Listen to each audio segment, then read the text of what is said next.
Hola, ¿qué tal? ¿Cómo están? Nosotros somos Carla Sin Filtro y hoy les vamos a hablar sobre el libro de la rebelión de la granja. Como una pequeña introducción, quiero comentarles que este libro fue pensado hace bastante tiempo, se lleva en 1937, la acción no queda terminada a finales de 1943. En la época en la que se escribió, tuvieron dificultades para ubicarse, a pesar de que la escasez de libros existentes garantizaba que cualquier volumen impreso se vendería. Y efectivamente, este libro fue rechazado por 4 autores, tan solo uno de ellos lo hizo por motivos ideológicos, otros 2 les habían publicado libros en sus durante años, y el último carecía de ideas políticas definidas. Uno de ellos estaba decidido a lanzarlo, pero después de prefirió consultar con el Ministerio de Información, que al parecer lo había avisado y advertido severamente sobre la publicación. Este libro también está entre las críticas de un autor que se llama, no me recuerdo, Fernando Ariza, que dice que pienso que uno de los grandes valores del estudio de él era como hablar del tema central de la rebelión de la granja. Él decía que la rebelión se relaciona entre la corrupción y el poder, de experiencias que al parecer no le fueron ajenas a Orwell, que opinaban que no importaban los cambios sociales, pues siempre iba a haber una clase eliminada y una dominadora, porque los segundos siempre van a ser capaces de escapar de la tentación de tener cada vez más poder. En su análisis, Ariza destaca cómo refleja la novela exagerado junto a la personalidad propia de los totalitarismos y la utilización que hacen en medio opuesto de la creación de los enemigos y amenazas imaginarias en una constante rebelión de la granja. Además, estudia de forma el relato de Orwell, trata el uso del lenguaje para manipular la sociedad y cómo el fanatismo y la masa acrítica son dos instrumentos poderosos entre las ficciones. Bueno, también lo que yo investigué es lo que él habla acerca del escritor, el escritor,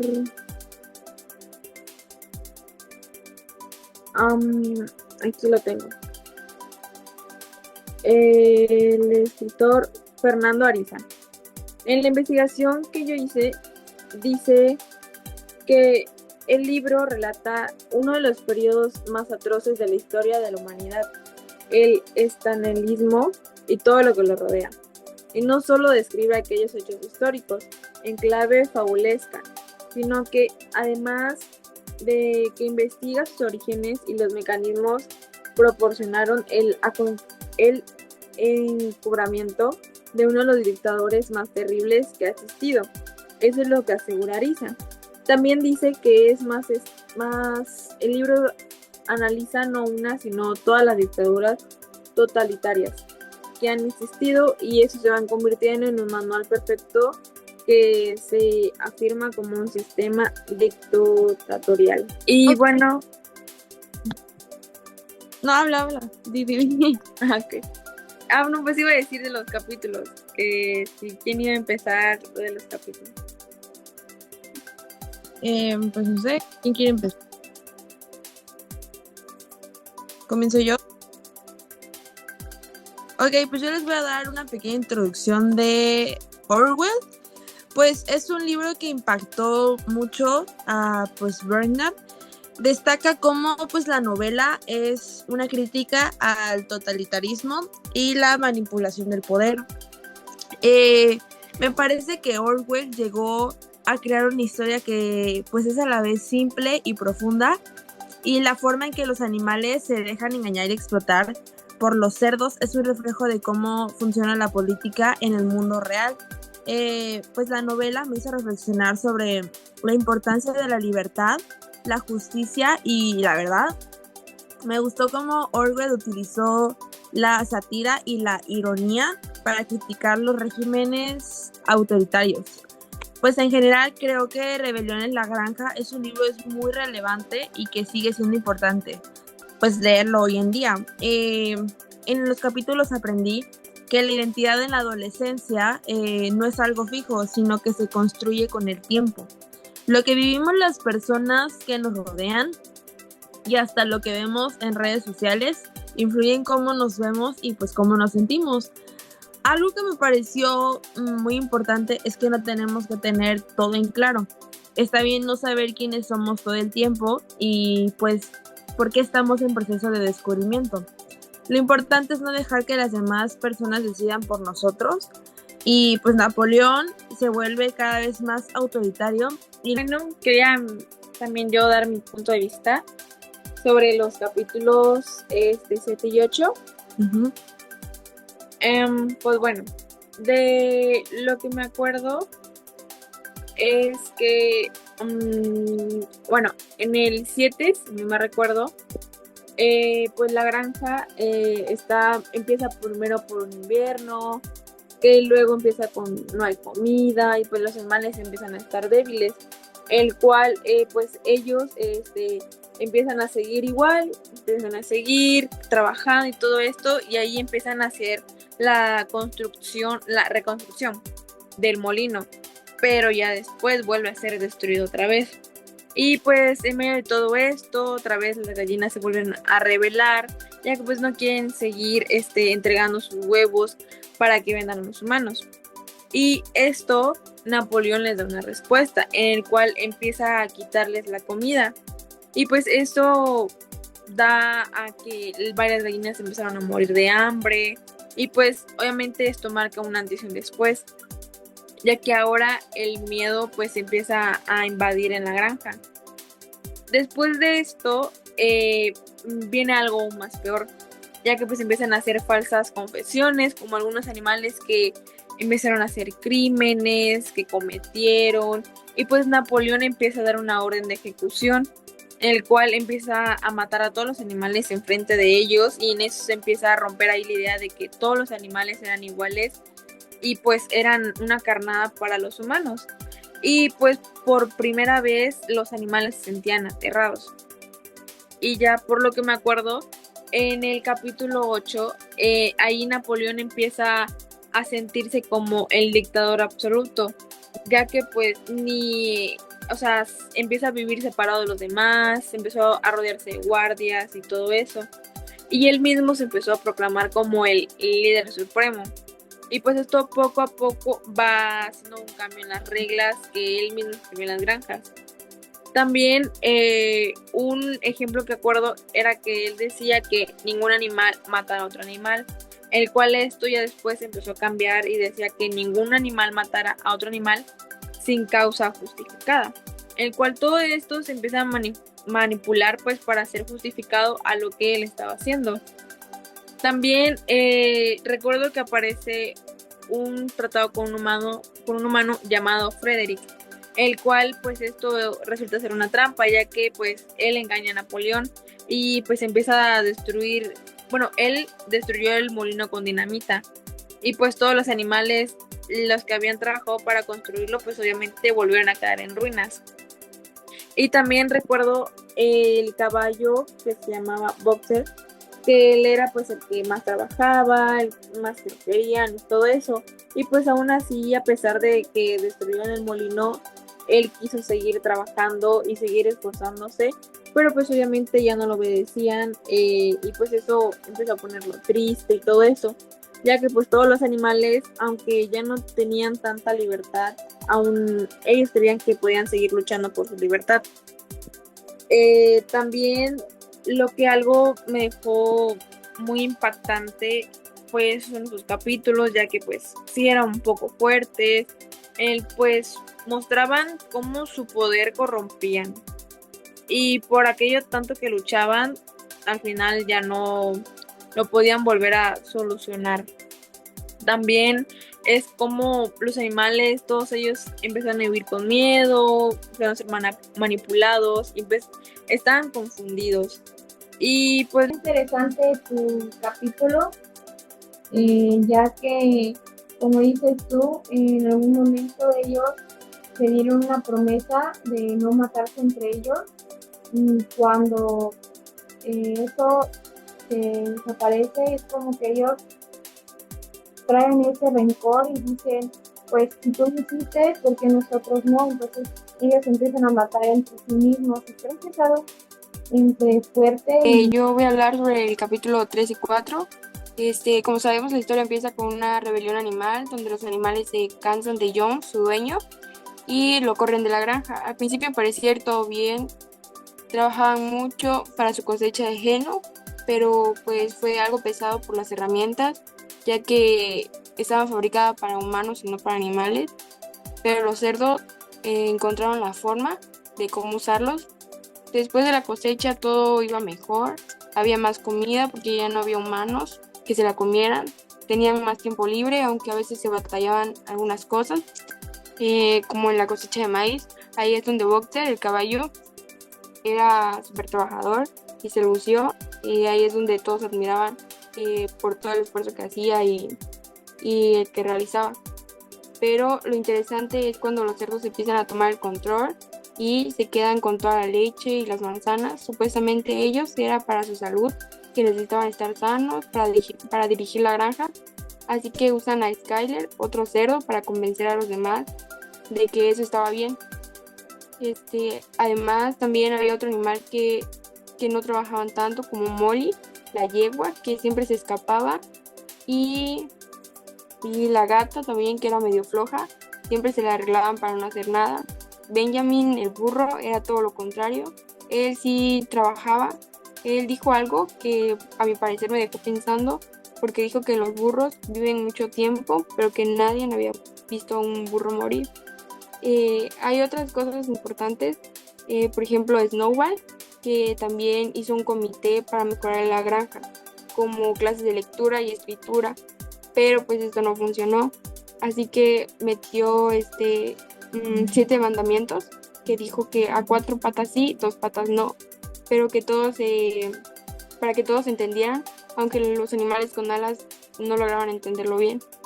Después de tanto, hubo una batalla entre los animales y Jones, pero pues Jones terminó perdiendo la batalla, y desafortunadamente es donde mueren animales. Esa batalla estuvo medio loca, la verdad, porque pues a lo más triste es que terminó muriendo muchos animales, y al final se discutió cómo se iba a llamar esa batalla y le pusieron Batalla del Establo de las Vacas. Y ya, de eso trató el capítulo 3 y 4. y a mí me tocó el capítulo 9 y 10. Más que nada, mis capítulos pues están algo entre tristes y tal vez no un final esperado, pues porque tal vez queríamos mejorar eso, ¿no? Pero en el capítulo 9 dice que la granja enfrenta dificultades severas debido a la escasez de alimentos y frío al invierno. A pesar de las circunstancias severas, los líderes de la granja, especialmente Napoleón, continúa proclamando que la situación es mejor que en el pasado bajo de los humanos. Se lleva a cabo como una ceremonia para celebrar el segundo aniversario de la rebelión, donde se rinde homenaje a los héroes caídos. La figura de Boxer, el caballo trabajador ideal, se vuelve central en este capítulo. A pesar de su dedicación inquebrantable al trabajo y su lema de trabajaré más duro, su comienza enterar. Y cuando se les dice que Boxer será enviado a un veterinario, en realidad es vendido para ser sacrificado. Los animales son enviados a pensar que será tratado, y lo que refleja la insatisfacción y la presión por parte de los líderes. Además se menciona el nacimiento de museo y cómo se comienza a disfrutar de privilegios mayores. La desigualdad se hace más evidente y los animales empiezan a cuestionar las promesas originales de la igualdad. En el capítulo 10 muestra una gran transformación en la granja. Con el tiempo, los animales que sobrevivieron han envejecido y muchos han muerto. Los cerdos han asumido completamente el control y se comportan cada vez como humanos. La historia pues culmina cuando los animales observan una reunión entre los cerdos y los humanos en la casa de la granja. Este capítulo se revela que las reglas originales de la granja han sido alteradas o eliminadas para favorecer a los cerdos. La famosa frase dice: todos los animales son iguales. Decide cambiada y modificada, todos los animales son iguales, pero algunos animales son más iguales que otros. Esto simboliza la completa solución de la idea original de la igualdad. Los animales desilusionados no pueden distinguir entre cerdos y humanos cuando observan a los líderes disfrutando de una cena con ellos. Este desenlace resalta como el poder ha convertido completamente a los cerdos y cómo han traicionado las ideas iniciales de la revolución. Los capítulos 9 y 10 pues ilustran varios temas claves. Los que busqué y me centré un poco más trata de la definición y pasión, ¿no? El sacrificio de voz se representa como aquellos que trabajan arduamente para un cambio pueden ser presionados por quienes estén en el poder. La promesa de una vida mejor se convierte en una cruel ironía. También hay, como se dice, corrupción del idealismo, donde la alteración del lema original refleja cómo las ideologías pueden ser manipuladas para justificar desigualdades.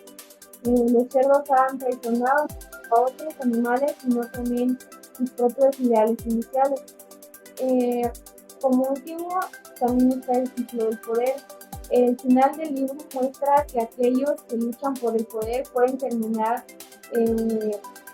replicando las mismas opresiones que criticaban inicialmente. Esto es un recordatorio sobre todo en la naturaleza cívica del poder y cómo puede llevar a la corrupción si no hay mecanismos efectivos para mantenerlo en el centro.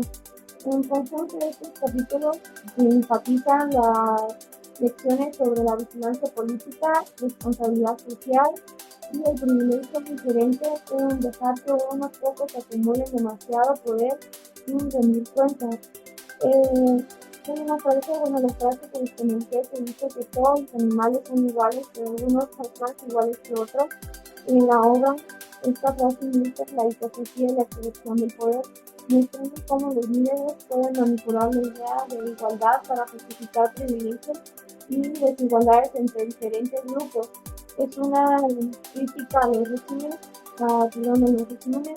totalitarios y cómo, a pesar de proclamarse, en realidad benefician a un grupo sobre el resto que eran ellos. Y ya este es mi capítulo. Pues sí, la verdad, muy interesante. Y pues, ¿alguien quiere dar algo para finalizar este podcast?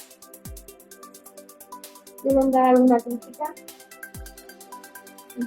¿Algo? Yo voy a empezar. Basado en todo lo que ya hemos leído y escuchado, creo que al principio lo había dicho, ¿no? Que había sido rechazado este libro. El Ministerio de Investigación no quería que fuera publicado. Y hoy entiendo el porqué, porque tiene mucha relación este libro con las políticas. Da mucha referencia a lo que hoy vivimos a veces hoy en día en México, que es la manipulación y la corrupción en México. Siento que este libro nos da como un poco de enseñanza. Sinceramente no es un libro para niños, sino para analizar y pensar y analizar muy bien qué es lo que nos quiere decir este libro, qué es lo que nos expresa. Pues sí, la verdad es que está interesante el libro. Sí está algunas partes, en unos capítulos que están fuertes, pero pues te deja una buena reflexión, la verdad. ¿Alguien más quisiera dar una crítica o damos para finalizar el podcast? Y yo creo que la rebelión naranja nos recuerda la importancia de la vigilancia y la participación ciudadana. Sí. Bueno, pues espero que les haya gustado este podcast. Nosotros somos Charlas sin Filtro y pues nos vemos en la próxima.